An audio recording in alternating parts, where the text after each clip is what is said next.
வணக்கம் நண்பர்களே, நான் உங்கள் நண்பன் விக்னேஷ். இந்த பதிவு எதுக்குன்னு பார்த்தீங்கன்னா, நேத்திக்கு ஒரு அறிக்கை வந்திருக்கு. அந்த அறிக்கையில சமூக வலைதளங்கள்ல அவதூறு பரப்புனாவோ, வதந்தி பரப்புனாவோ அவங்க மேல வழக்கு தொடுக்கப்படும். அந்த மாதிரி 25 பேர் மேல வழக்கு பதிவு பண்ணி கைது பண்ணியிருக்கிறோம். இனிமேட்டு யாரும் அப்படி பண்ணாதீங்க. மக்களோட அமைதிக்கு சீர்குலைக்கும் விதத்துல யார் பதிவுகள் போட்டாலும் சரி, வதந்திகள் பரப்பினாலும் சரி, அவங்க மேல வழக்கு தொடுக்கப்படும். கடுமையான எச்சரிக்கை அப்படின்னு சொல்லி போட்டிருக்கிறாங்க. நல்ல விஷயம். அதாவது நீங்க இந்த கொடுத்த கடிதம் எச்சரிக்கை யாருக்கு? சாதாரண மக்களுக்கு மட்டுமா, இல்ல மீடியால பேசுறவங்களுக்கு மட்டுமா, இல்ல முன்னாள் அமைச்சர்களுக்கும் இது பொருந்துமா அப்படின்னு நாங்க கேள்வி கேட்கிறோம். ஏன் இப்படி கேட்கிறோம்னா, இன்னைக்கு சமூக வலைதளத்துல அதிகமா போயிட்டு இருக்கிற வீடியோஸ் பாத்தீங்கன்னா, செந்தில் பாலாஜி அவர்கள் பேசின வீடியோஸ் தான் வந்துட்டு இருக்குது. அவர் வதந்தி பரப்புனாரா, அவதூறு பரப்புனாரா, பொய் பேசினாரா, இல்ல உண்மையை சொன்னாரா, நடந்ததை சொன்னாரா அப்படின்னு நீங்க தான் கண்டுபிடிக்கணும். மக்கள் தான் சொல்லணும்.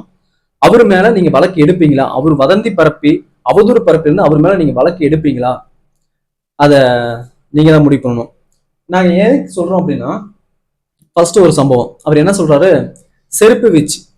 அதாவது தலைவர் பேசிட்டு இருக்கிறப்ப அவர் மேல செருப்பு வீசுறாங்க. அந்த செருப்பு வீசுனது எதுக்குன்னா, அங்க ஒரு சம்பவம் முன்னாடியே நடந்துருச்சு. அந்த சம்பவத்தை இவருக்கு தகவல் கொடுக்கறதுக்கோசம் செருப்பு வீசுறாங்க அப்படின்னு சொல்றாரு.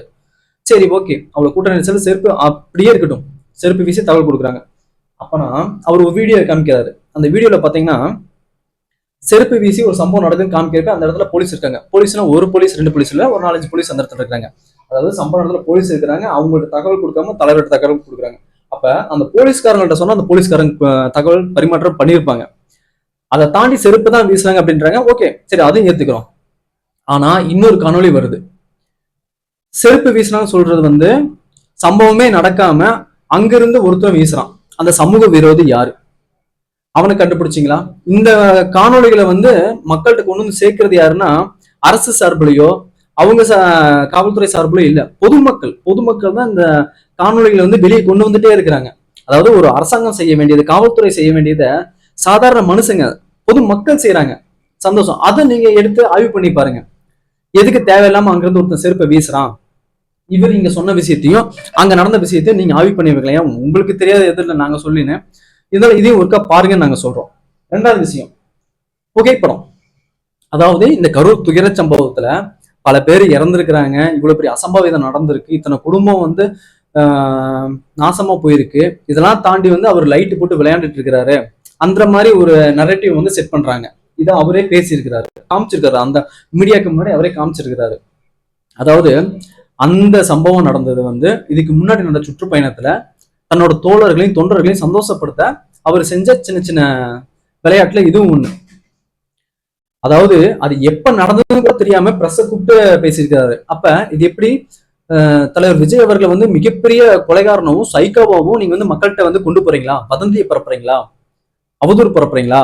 அவங்களோட அமைதிக்கு சீர்குலைக்கிறீங்களா அப்படின்னு யோசிக்க தோணுது. இது என்ன நீங்க ஒருக்கா பார்க்கணும். 2வது பாத்தீங்கன்னா வாட்டர் பாட்டில் இல்ல, தண்ணியே மக்கள் கொடுக்கல. தண்ணி இல்லாதனாலதான் அவங்களுக்கு இப்படி ஆயிடுச்சு அப்படின்னு சொல்லியிருக்கிறாரு. அதாவது அவர் சொன்னது எப்படி சொல்லியிருக்காருன்னா, அந்த சம்பவம் நடந்த இடத்த பாருங்க. அதுல பாத்தீங்கன்னா 2000க்கு மேல செருப்பு இருக்கு. ஆனா ஒரு வாட்டர் பாட்டில் கூட இல்லை அப்படின்னு இருக்கிறாரு. அப்ப என்ன, அங்க வாட்டர் பாட்டில் தண்ணி பிரச்சனை, தண்ணியே இல்ல அப்படின்னு சொல்லியிருக்கிறாரு. இன்னொரு காணொலி அப்படியே சமூக வலைத்தளத்துல பரவிட்டு இருக்குது. அதுல எப்படி இருக்குது அப்படின்னா, இவர் தொண்டர்களுக்கு தண்ணி கொடுக்கலன்னு சொல்றாங்க. ஆனா தண்ணி தாகத்துல இருக்க காவல்துறையினருக்கே தமிழக வெற்றி கழக தோழர்கள் தண்ணீர் பாட்டில் கொடுத்துருக்காங்க. அப்படிங்கிறப்ப அவங்களுக்கு கொடுத்தவங்க தொண்டர்களுக்கும் கொடுத்துருக்காங்க.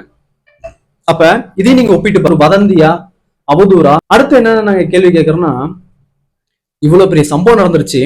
அதுக்கு இவர் என்ன சொல்றாரு? இப்ப இந்த சம்பவத்துல நம்ம யார் மேல தப்பு அப்படின்லாம் பார்க்க வேணாம். இனிமேட்டு இது மாதிரி நடக்காம முயற்சி செய்வோம் அப்படிங்கிறது. அது எப்படி யார் மேல தப்புன்னு நடக்காம பார்க்க முடியும்? நம்ம 40 குடும்பம் நாசமா போயிருக்கு. இத்தனை பேர்த்த சாவுக்கு காரணமான அந்த அயோக்கியம் யாரு? அவனை கண்டுபிடிச்சு அவன் எவ்வளவு பெரிய பதவியில இருந்தாலும் சரி, அவனுக்கு தக்க தண்டனை கிடைக்கணும். இந்த இடத்துல நம்ம முக்கியமா ஒண்ணு பார்க்கணும். நம்ம தளபதி சொன்னதுதான், மக்கள் பேசுற அந்த வீடியோக்கள் காணொலிகள்லாம் நான் பாக்குறப்ப அந்த கடவுளே இறங்கி எனக்கு பேசுற மாதிரி இருக்குது அப்படின்னாருல, அது உண்மைங்க, 100% உண்மைங்க. மக்கள் தான் இப்ப தளபதியை கடவுளா இருந்து காப்பாத்துறாங்க. ஒரு பக்கம் ஒரு சதியே நடக்குது, மிகப்பெரிய சதி நடக்குது.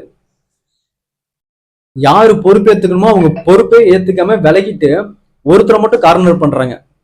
இது உலகுக்கு தெரியும், மக்களுக்கு தெரியும். மக்களுக்கு நல்லா புரிஞ்சிருச்சுங்க, மக்களுக்கு நல்லாவே புரிஞ்சிருச்சு யாரு தப்பு பண்றா, யாரு ஐக்கியம் பண்றா.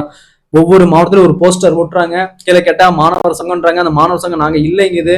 அங்க ஒட்ட முதல்ல கேட்டா அந்த மாவட்ட திமுக நிர்வாகி தான் ஒட்ட சொன்னாங்கன்னு சொல்றாங்க. இதுக்கெல்லாம் அந்த அரசு என்ன நடவடிக்கை எடுத்துச்சு? மக்களை கடவுளா பாக்குற தலைவனை மக்கள் எப்பயுமே கைவிட மாட்டாங்க. தலைவனை கடவுளா பாக்குற மக்களை தலைவனை எப்பயும் கைவிட மாட்டான்.